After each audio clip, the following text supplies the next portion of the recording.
Chant de louange sur la rédemption, le dessein salutaire de Dieu réalisé en Christ.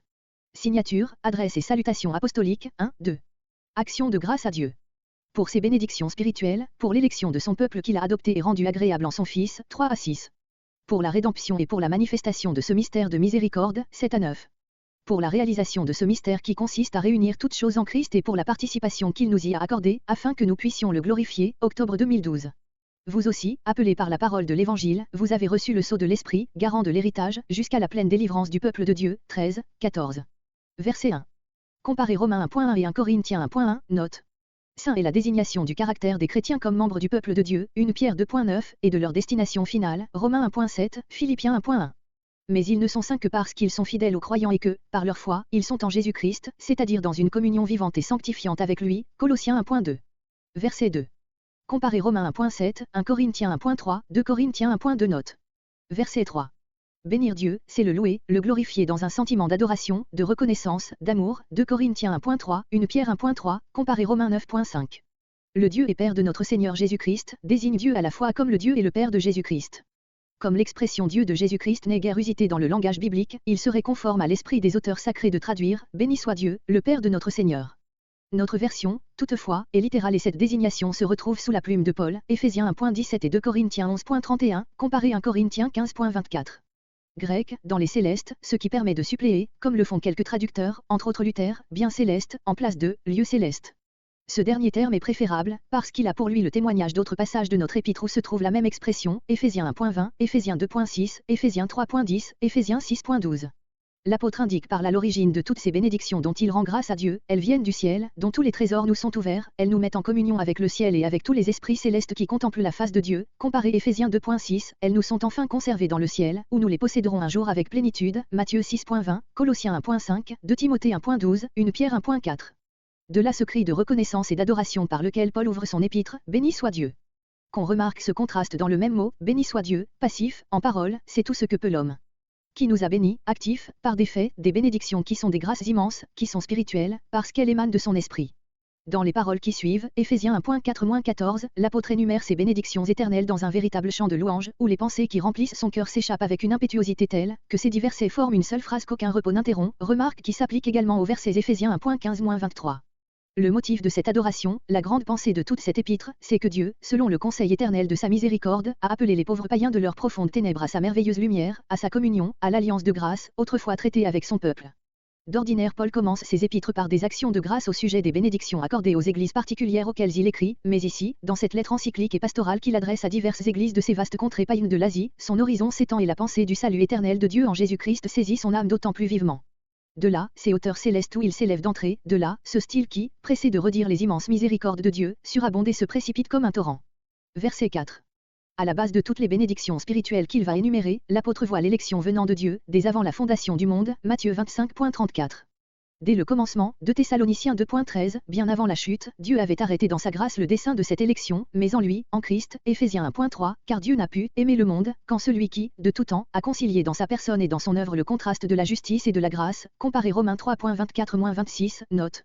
En lui, Dieu a élu ses enfants du sein d'un monde déchu, car le commencement, le milieu et la fin du salut sont l'ouvrage de Christ et c'est pour cela même que la vérité de cette élection éternelle est le plus ferme fondement de l'espérance et de la consolation des croyants. Ceux qui ne veulent point admettre cette doctrine si clairement révélée dans les Écritures, Romains 8.28-30, 1 Pierre 1.12, identifient l'élection avec l'action de la volonté de Dieu de sauver l'humanité et font ce terme synonyme de rédemption ou de grâce en général. Mais quelle violence faite au langage! On ne saurait nier que élire, littéralement choisir du milieu d'eux, suppose des hommes qui ne sont pas élus et qu'ainsi il ne soit ici question d'une prédestination des saints, mais sans qu'il y soit enseigné une réprobation des impies ou la doctrine d'une grâce irrésistible. Also sang. D'autres admettent l'idée d'une élection, mais afin d'en chercher le fondement en l'homme et non en Dieu, ils prétendent que Dieu a élu ceux en qui il a prévu la foi, la sainteté. Mais que dit ici l'apôtre? Non que Dieu nous a élus parce que nous étions saints, mais afin que nous le devinssions. Devenir saint et irrépréhensible devant lui, en sa présence, à ses yeux, à son jugement, tel est le but de l'élection, comparé 1 Pierre 1.1, 1 Pierre 1.2, et c'est par là même que Dieu, tout en assurant la persistance et la perfection de son œuvre en nous, lie notre responsabilité et met dans une pleine harmonie la parfaite liberté de sa grâce et l'indispensable obéissance de sa créature morale. Les derniers mots de ce verset, dans l'amour, peuvent se lier à ce qui précède ou à ce qui suit. Dans le premier cas, ils indiquent notre amour comme l'élément où s'accomplit la sanctification. Dans le second cas, ils révèlent l'amour de Dieu comme la cause de son élection. Éphésiens 1.5, en son amour nous ayant prédestinés. Les plus fortes raisons militent en faveur de cette dernière construction. Verset 5.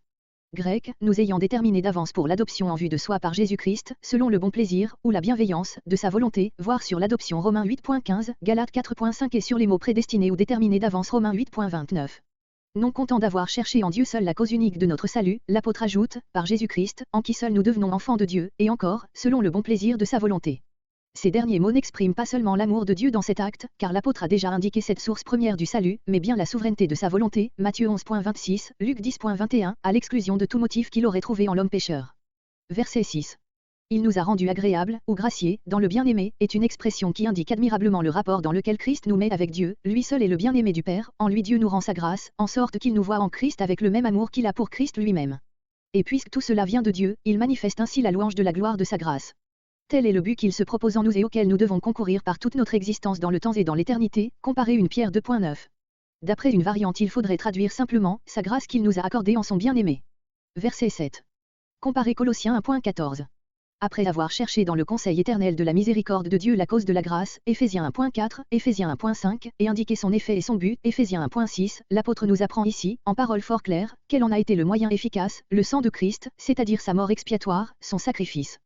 Par ce sacrifice nous avons la rédemption, le rachat, il a été la rançon de nos âmes, Matthieu 20.28, Romains 3.24, 1 Corinthiens 6.20, Galates 3.13, 1 Timothée 2.6, Hébreux 9.12, 1 Pierre 2.24, il a accompli et réalisé ce que tous les sacrifices de l'ancienne alliance ne faisaient que préfigurer, comparé Romains 3.24, note.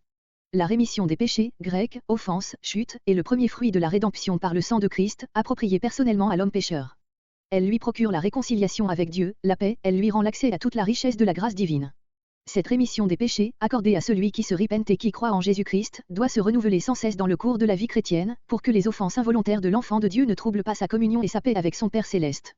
Il faut ainsi que la rédemption par le sang de Christ nous soit constamment appliquée, que nul n'oublie la purification de ses anciens péchés, sans quoi il retomberait dans l'insensibilité morale, l'endurcissement ou la propre justice, 2 Pierre 1.9. Verset 8. Dieu, dit l'apôtre, a fait abonder envers nous la richesse de sa grâce, dont le centre est le pardon des péchés, en toute sagesse et intelligence. Par le premier de ces mots, on doit entendre la pleine connaissance qu'il nous a donnée de lui-même, de son salut, de notre état moral, de nos rapports nouveaux avec lui, Éphésiens 1.9, Éphésiens 1.10, c'est toute une sagesse divine, remplaçant la sagesse humaine. Par le second, Paul désigne plutôt une vue claire et sûre de la vie, du monde, de la ligne de conduite que nous devons y suivre, en un mot, la sagesse pratique, comparé Colossiens 1.9. Mais la connaissance désignée par l'un et l'autre terme n'est pas purement intellectuelle, puisqu'elle nous est communiquée par la parole de Dieu et par son esprit et que les objets de cette connaissance sont de nature à intéresser surtout nos facultés morales, qui doivent en être pénétrées et renouvelées, comparé Éphésiens 1.17, Éphésiens 1.18. Verset 9. Le mystère de sa volonté, c'est-à-dire le mystère voulu de lui, le salut éternel en Jésus-Christ, qui devait commencer par, le grand mystère de piété, Dieu manifesté en chair, et développé à Éphésiens 1.10. Nous faire connaître, ce mystère ce qui suppose toujours les moyens extérieurs de la connaissance et l'illumination intérieure par le Saint-Esprit, est aussi bien un effet du bon plaisir de Dieu, que l'accomplissement même de ce salut en Jésus-Christ, Romains 16.25, suivant, Éphésiens 3.4 suivant, Éphésiens 6.19, Colossiens 1.26. Et cet acte de la bienveillance divine était, comme tout le reste, résolu auparavant en lui-même, sans aucun égard au mérite de l'homme pécheur, 2 Timothée 1.9. S'il faut tant de lumière et de sagesse pour bien connaître Jésus-Christ, le grand mystère de la volonté de Dieu, doit-on s'étonner qu'il soit si peu connu, puisqu'on s'applique si peu à ses vérités et qu'on a si peu de soin d'en demander l'intelligence. Quesnel. Verset 10. Grec, selon son bon plaisir, qu'il avait résolu auparavant en lui-même, Éphésiens 1.9, pour l'administration, économie, de la plénitude des temps, de réunir, récapituler, résumer, toutes choses en Christ, celles qui sont dans les cieux et celles qui sont sur la terre, en lui-même. C'est ici l'un de ces passages de Paul difficiles à entendre, parce que l'immensité de la pensée rend les termes un peu vagues, à force de les généraliser. Il faut d'abord se rendre compte des mots mêmes, afin de mieux saisir l'idée. Pour l'administration. Marque le terme, le temps où Dieu devait exécuter le mystère de sa volonté, son bon plaisir, qu'il avait résolu en lui-même, Éphésiens 1.9. Ce terme, ce but, c'est ce que l'apôtre appelle la dispensation ou l'administration de la plénitude des temps, c'est-à-dire l'administration que Dieu lui-même prendrait en main quand les temps seraient accomplis, Galates 4.4. Maintenant que faut-il entendre par cette administration?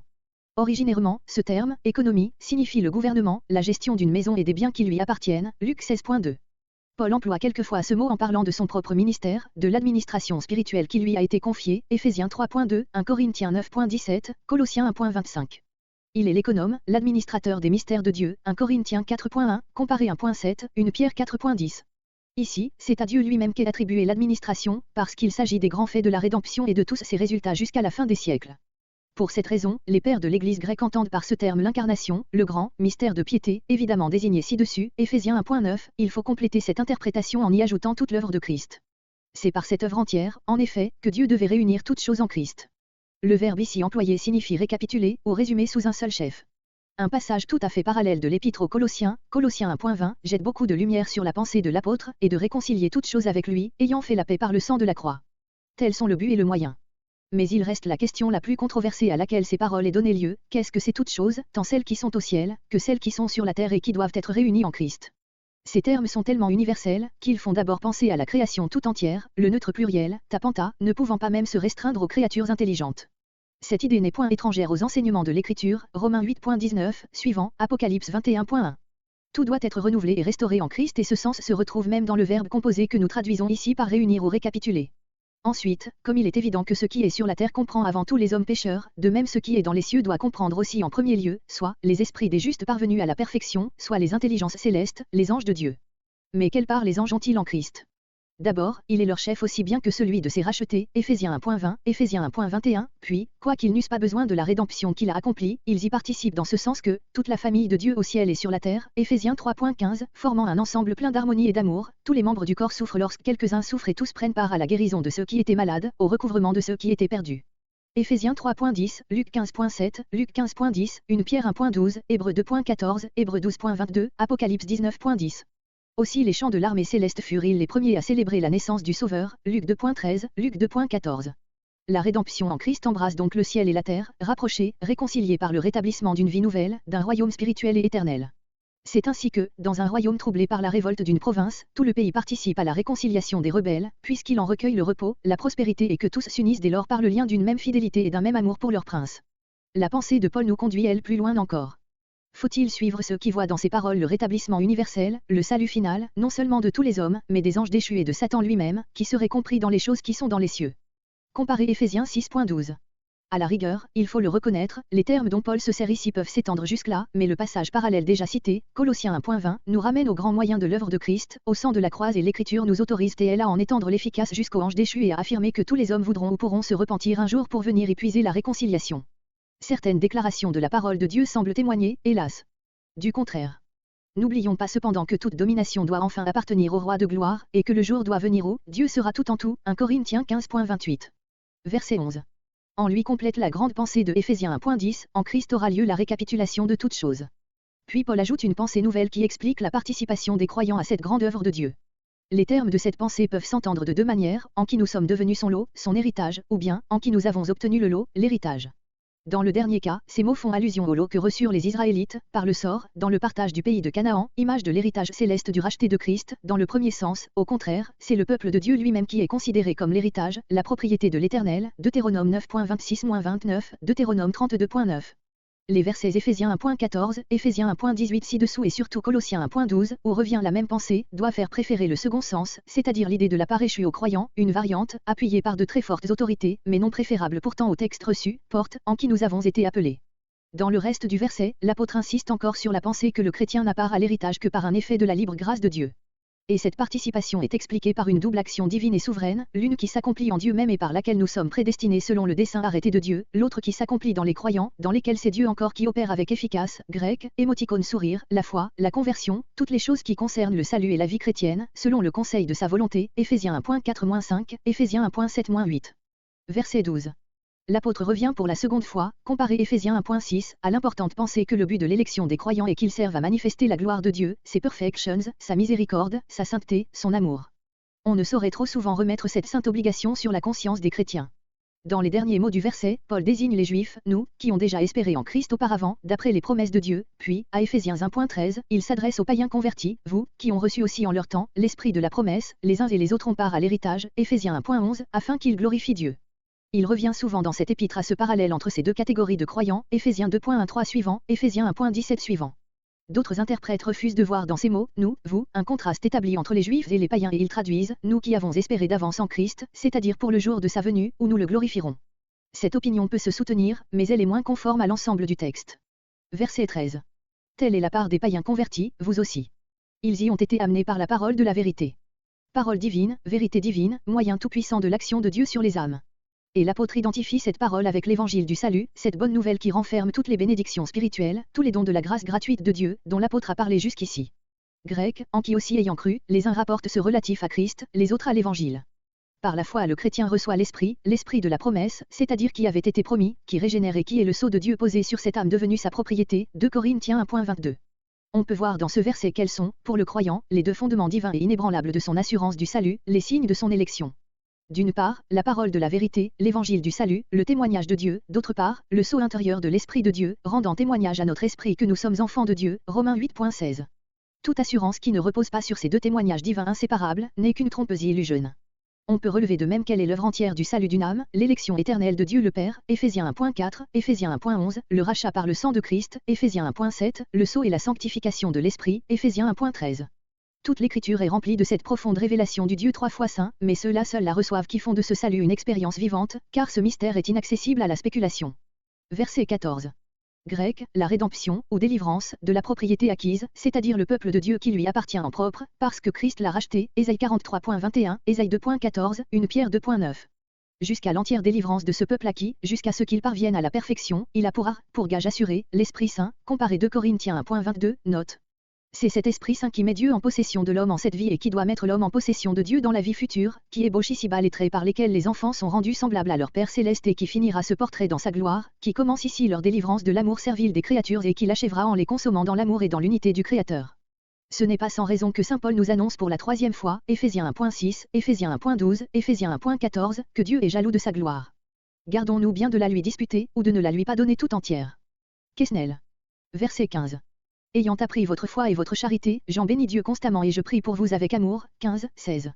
Objet de ces prières, que notre Père en Jésus-Christ vous donne une connaissance toujours plus complète de la vérité, que pour cela il illumine les yeux de votre cœur, afin que vous connaissiez toujours mieux, d'une part, l'espérance du glorieux héritage auquel il vous appelle, d'autre part, la puissance infime par laquelle il opère en vous. 17 à 19. C'est cette même puissance qu'il a déployée en Christ, en sa résurrection et son exaltation au-dessus des plus excellentes créatures, en sorte que, dominateur de toutes choses, il est aussi le chef de l'Église, qui est son corps, sa plénitude. 20 à 23. Versets 15 à 23 Prière pour l'Église. Verset 16. Comme dans la plupart de ses lettres, l'apôtre commence par assurer à ses lecteurs qu'ils sont les objets de ses actions de grâce et de ses prières. Le sujet de sa vive reconnaissance pour eux, c'est, d'une part, c'est pourquoi, les immenses bienfaits de la grâce de Dieu qu'il vient d'énumérer avec effusion de cœur, Éphésiens 1.3-12, et dont ses lecteurs aussi ont été enrichis, Éphésiens 1.13, Éphésiens 1.14, d'autre part, ce qu'il a appris spécialement de leur foi et de leur charité. Éphésiens 1.15, les deux éléments constitutifs de la vie chrétienne, Galates 5.6, l'objet de sa prière, c'est qu'ils soient toujours plus éclairés pour voir la grandeur de leur vocation, Éphésiens 1.17-19, dans la grandeur de la gloire de Jésus-Christ, Éphésiens 1.20-23. Cette expression vague de Éphésiens 1.15, ayant entendu, ou appris, comparé Colossiens 1.4, montre que cet épître ne saurait être adressé aux Éphésiens seuls, que l'apôtre connaissait si intimement par son séjour de plusieurs années au milieu d'eux, voire l'introduction. Verset 17.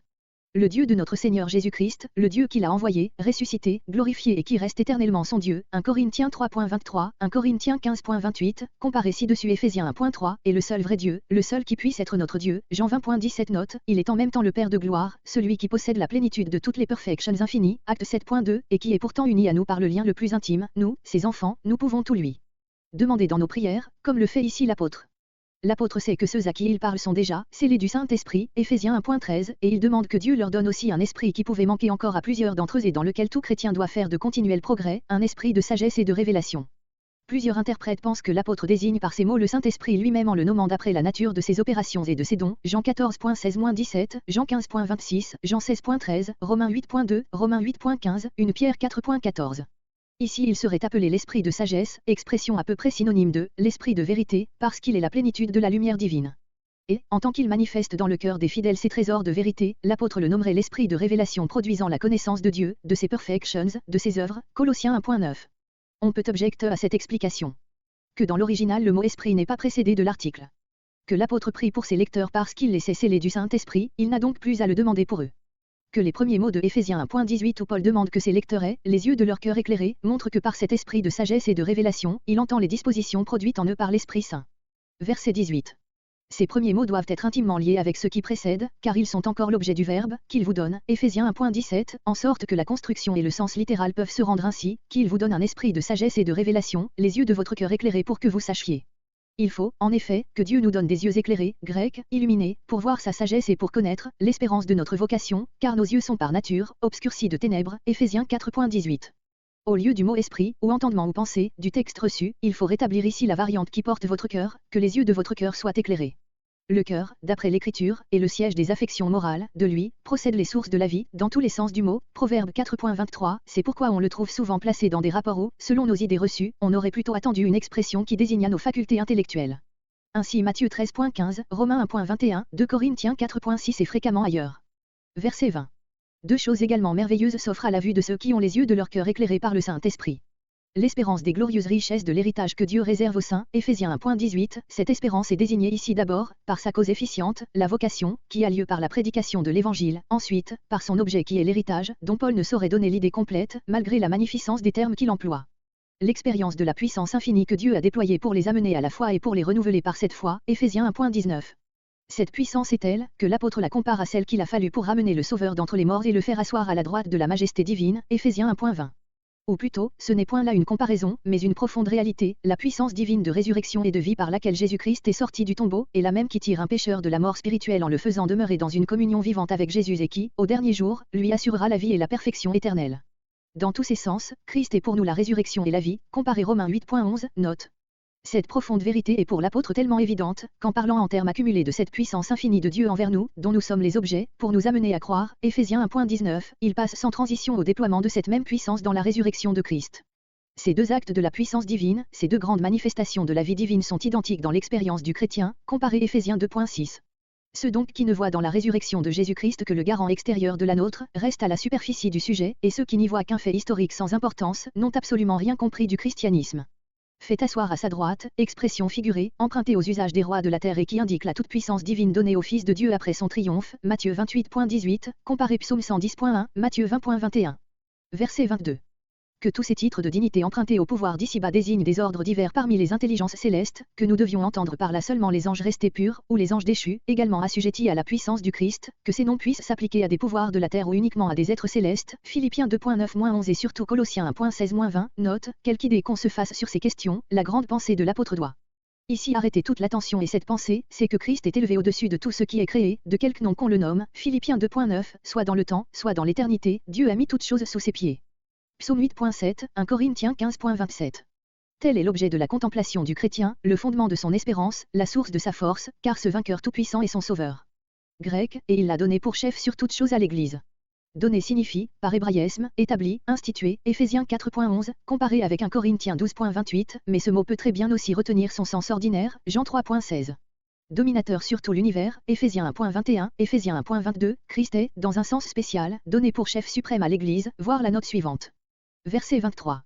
Ce même Jésus-Christ, ainsi élevé au-dessus de la création tout entière, ayant toute puissance au ciel et sur la terre, et spécialement le chef de l'Église, Colossiens 1.16-18, il en est la tête, grec, émoticône sourire, elle est son corps.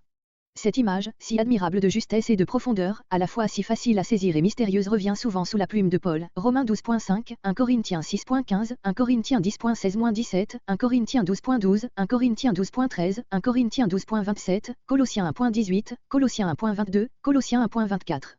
Elle nous fait pénétrer dans le rapport intime, vivant, réel, qui existe entre Christ et son Église. La volonté, la pensée, la vie, tout dépend de la tête, le reste du corps n'est rien sans elle, ne subsiste que par elle. Tel est Christ à l'égard de l'Église. Cette Église, corps de Christ, est encore appelée ici la plénitude de celui qui accomplit, ou remplit, tout en tout, c'est-à-dire la plénitude de Christ lui-même. Comment exposer la pensée profonde de l'apôtre, rendue plus difficile encore par les termes mêmes de l'original et qui tous ont été expliqués de tant de manières différentes. L'Église est la plénitude de Christ, dans un sens passif, c'est-à-dire que ce n'est pas elle qui remplit ou complète Christ, comme étant son corps, idée de Calvin et d'autres, mais, au contraire, c'est Christ qui la remplit de sa présence, de sa gloire, de toutes ses grâces, de sa vie, en un mot, de lui-même. C'est en elle qu'il manifeste sa gloire, ses perfections, aux yeux de l'univers entier et ainsi il remplit et accomplit tout en tout. Non seulement il accomplit toute l'œuvre divine en chacun des membres de son corps, jusqu'à ce qu'il parvienne, à la stature de sa plénitude, Éphésiens 4.13, mais il remplit la création tout entière, Éphésiens 1.10, et la conduit aux fins voulues par le conseil et la sagesse de Dieu, Éphésiens 1.21, Éphésiens 1.22, Colossiens 1.16-18. D'autres entendent par celui qui remplit tout en tout, Dieu le Père, dont la plénitude de la divinité habite en Christ et en son Église, Colossiens 2.9, Éphésiens 3.19. Cette pensée est vraie au fond et dans les résultats définitifs de la rédemption, mais l'ensemble de notre passage, son sens immédiat conduit plutôt à l'interprétation indiquée d'abord, car évidemment l'apôtre y décrit les rapports profonds, l'unité vivante de Christ et de l'Église, qui est son corps et sa plénitude. Jésus-Christ retrace, reproduit, sa vie et accomplit de nouveau ses mystères dans son corps mystique, c'est lui qui souffre dans les martyrs, les malades, les pauvres, etc., qui prie et gémit, qui est humble, doux, obéissant et charitable dans ses membres et qui s'accomplit en eux selon qu'il l'est dans son corps naturel. Au accomplissement parfait du Christ entier. Quand sera ce que nous vous verrons? Quesnel.